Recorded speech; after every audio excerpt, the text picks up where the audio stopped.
Hi, I'm Don Dawson. The worst hazards are the ones that sneak up on you. In this program, we'll show you how to keep that from happening.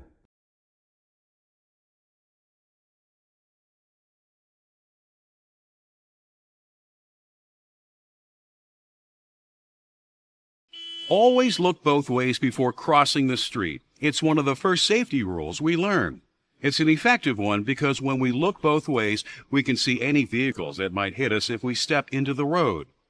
We wait until any hazard passes and then cross the street safely.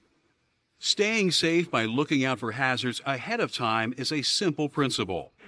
When employers, employees, managers, and supervisors use this principle to improve safety in their facility, the process is called hazard recognition. In this program, we'll take a closer look at what hazard recognition is, how it works, and how you can use it to help keep yourself and your coworkers safe on the job.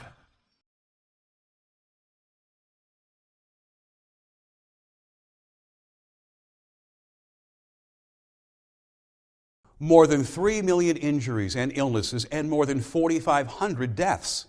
According to the Occupational Safety and Health Administration, OSHA, that's the yearly toll taken by workplace accidents.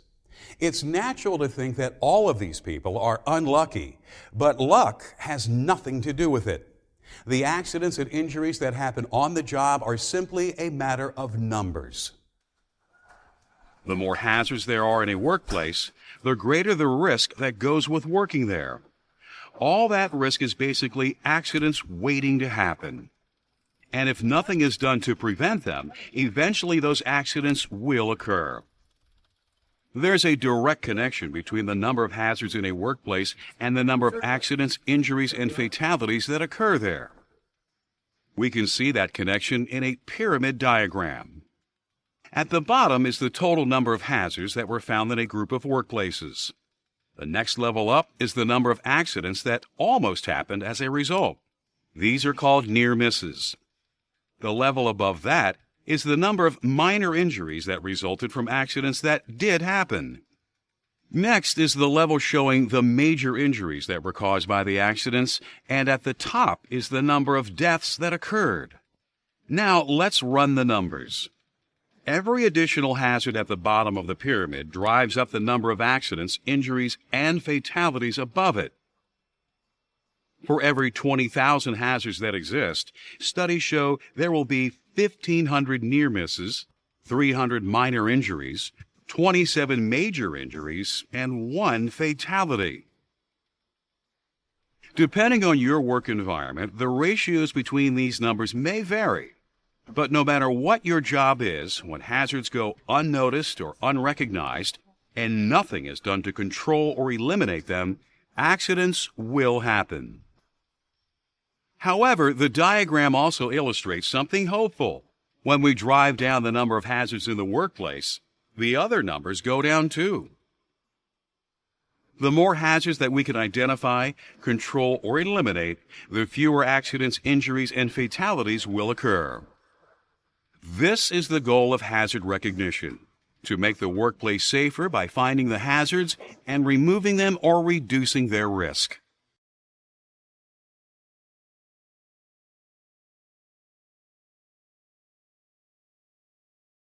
There are 2 types of hazards that cause workplace accidents and injuries: hazardous conditions and unsafe acts. And most accidents are caused by a combination of the two. Hazardous conditions are any situations you encounter in the workplace that could harm you. Spotting these conditions might seem like a no-brainer, especially when they're right in front of you. But many hazards are harder to identify than you'd think. Hazard recognition takes a systematic approach to this process, dividing risks into general categories. One way to organize them is by physical hazards, such as conditions that have the potential to cause you to fall or be struck by something, crushed, cut, burned, or electrocuted. Ergonomic hazards, such as situations that require frequent lifting, awkward movements, and repetitive motions, or that subject you to vibration. Chemical hazards, including hazmats, flammable substances, cleaning solutions, pesticides, and any fumes that these substances produce. And biological hazards, such as viruses, bacteria, mold, insects, and parasites. These are all hazardous conditions that become even more dangerous when they are combined with the unsafe acts that people perform. Unsafe acts are the opposite of safe work practices, and they make bad things happen. For example, changing a ceiling light 15 feet above the floor creates the potential for the physical hazard of falling. Having a forklift operator raise you up to the light fixture on the bare forks of his lift truck is an unsafe act, which makes falling a lot more likely. Climbing up to the fixture on a ladder you know is damaged is another type of unsafe act that can lead to trouble. Other examples of unsafe acts are pulling the grounding prongs out of the cords on your electric tools so you can plug them into two-prong outlets, or disconnecting a machine guard that gets in the way. But there's more. Unsafe acts are not only dangerous, they can also be habit-forming. Actions always have consequences, and often they're immediate. So normally we only have to put our hand on a hot stove once to learn that we shouldn't do it again. But at work, the consequences don't always occur right away. So when we get away with an unsafe act, we may say to ourselves, "Hey, I saved a lot of time here, and nothing bad happened." Because we don't get burned the first time, we're tempted to do the same thing again. But every time we do it, we're coming closer to an accident, injury, or worse. Another problem is that some hazardous conditions and unsafe acts can be so obvious or general in nature that we may tend to overlook them. For example, hazards such as clutter or spills on the floor can lead to trips and falls. Insufficient lighting can hide other hazards so you can't see to avoid them. And exits that are locked or blocked but go unnoticed can be lethal in an emergency. Yet it's easy to get used to seeing these things and not thinking twice about them. Some unsafe acts can fly under the radar as well, such as having a couple of drinks before coming to work, cutting corners on safety when you're in a hurry, and assuming that someone else will deal with a hazard that you just noticed. Again, acts like these can be easy to get used to, but they can just as easily lead to trouble.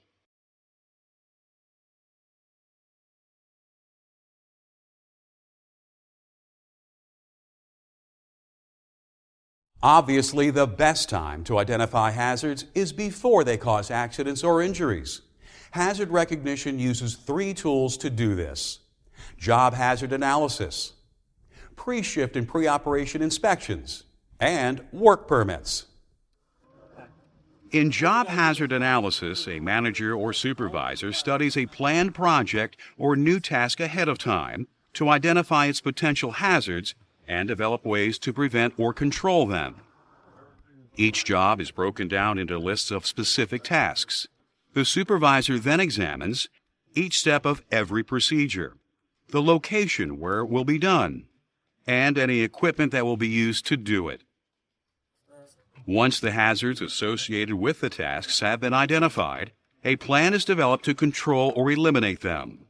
The plan may include administrative controls such as safe work practices and policies, engineering controls, which are physical safety measures that are built into the workplace, and having employees wear various types of personal protective equipment.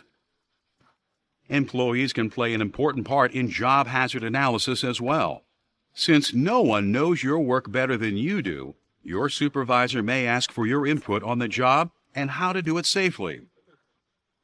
Checking tools, machinery, and protective equipment before starting a job has always been an effective way to work more safely. Hazard recognition uses pre-shift and pre-operation inspections to make this process systematic. With hazard recognition, these inspections are required at the start of a shift or before beginning a particular task, and detailed checklists are developed to make sure they are thorough.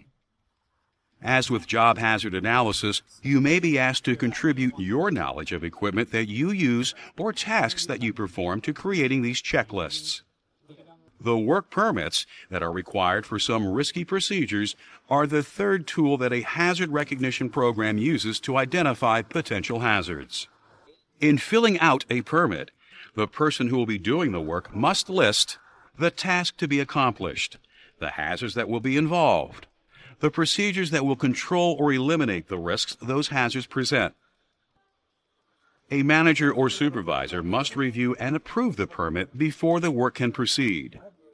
This work permit process helps ensure that no one starts a hazardous job without a thorough understanding of what the risks are and how to avoid them.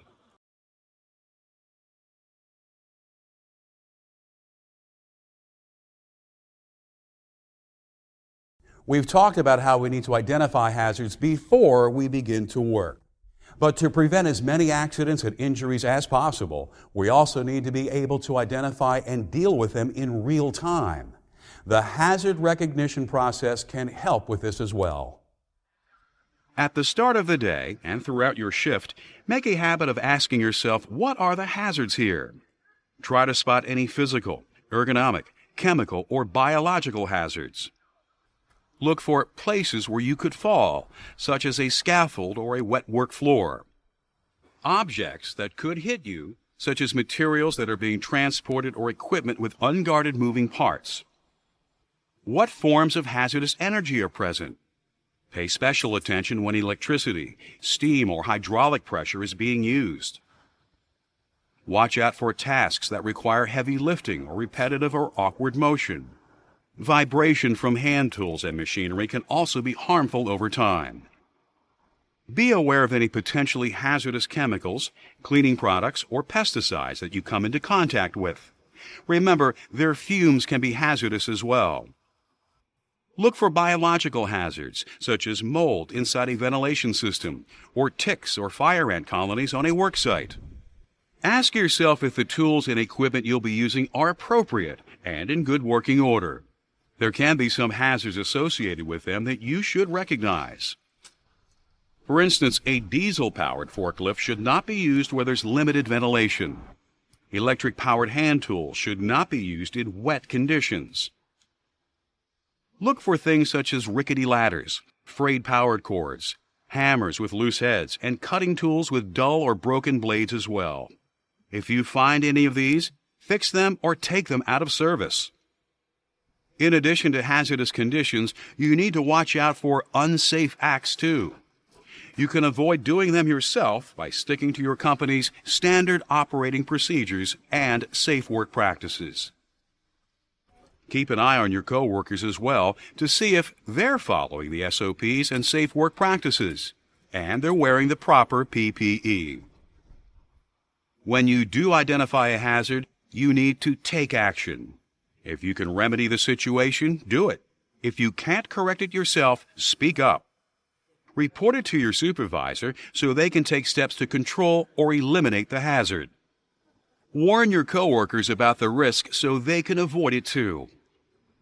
If you see a coworker doing something unsafe, call it to their attention. Make sure they understand why it's dangerous. Remind them that doing things safely is the only responsible way to do them.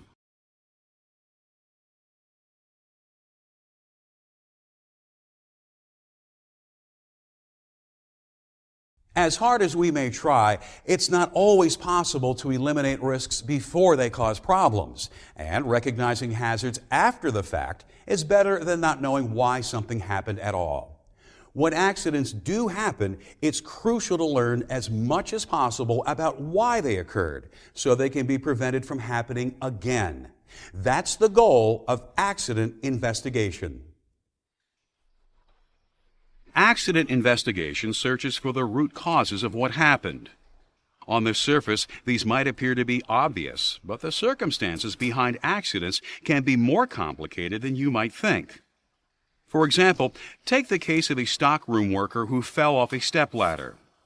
Co-workers say that the employee was standing on the very top step of the ladder when they fell. That's an unsafe act, and it goes against the company's standard operating procedures. But is it the root cause of the accident? When investigators looked more closely, they discovered that the stepladder was the tallest ladder in the facility. but was still not tall enough to reach the highest shelves in the stockroom safely. The employee who fell had to stand on the top step to get to those shelves. This type of information can determine what measures will really be effective in controlling or eliminating a workplace hazard. The obvious cause of the ladder accident was an employee performing an unsafe act, but the root cause is an equipment problem. In this situation, to prevent a similar accident from happening in the future, the company will need to buy a taller ladder for the stockroom. It's important to remember that what you know could be essential to an accident investigation, even if you did not witness the accident firsthand. If you are familiar with the task being performed at the time of the accident or the location where it occurred, you could provide key information. As we've seen, hazard recognition can help drive down the number of accidents and injuries that occur in the workplace by first identifying hazards and then controlling or eliminating them. Let's review. Most accidents and injuries result from a combination of hazardous conditions and unsafe acts. Hazard recognition tries to find hazards and neutralize them ahead of time. The hazard recognition process looks for categories of risks, such as physical, ergonomic, chemical, and biological hazards. Once you identify the potential hazards in your work area, you need to take steps to protect yourself and your coworkers. An accident investigation determines an accident's root cause, so steps can be taken to prevent similar incidents from happening again. When you see hazards coming, it's a lot easier to avoid them. Now that you understand the principles and procedures behind hazard recognition, you have the tools you need to head hazards off at the pass and make your facility a safer place to work every day.